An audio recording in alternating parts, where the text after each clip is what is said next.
আজকে দুর্গাপূজার শপিং করতে গিয়ে উর্ফি জাবেদের মতন ড্রেস খুঁজে পেলাম। তোমরা তো সবাই জানো যে দুর্গাপূজার আর বেশি দিন বাকি নেই, হাতে গোনা আর মাত্র কয়েকটা দিন। তাই আজকে আমি যাচ্ছি দুর্গাপূজার শপিং করতে। তোমরা কারা কারা পুজোর শপিং স্টার্ট করে দিয়েছো আর কারা কারা এখনো পর্যন্ত স্টার্ট করোনি আমাকে কমেন্ট করে বলে যেও। প্রথমে অনেকগুলো দোকান ঘুরে দেখলাম, কিন্তু আমার তেমন কিছু পছন্দ হলো না।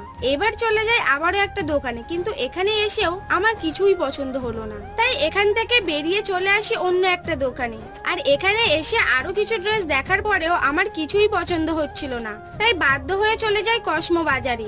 এখানে এসে প্রথমে তো কিছু জিন্সের কালেকশন দেখছিলাম, তারপর এদিক ওদিক কয়েকটা ড্রেস দেখলাম, কিন্তু যে প্রাইস মারা আছে এর থেকে আমার বাইরের দোকানগুলো থেকে জামা কেনা অনেক ভালো। কিন্তু মলে এসেছি যখন কিছুতে একটা নিতেই হবে, তাই একটা টি শার্ট নিয়ে ট্রায়াল রুমে গিয়ে ট্রায়াল দিয়ে দেখছিলাম।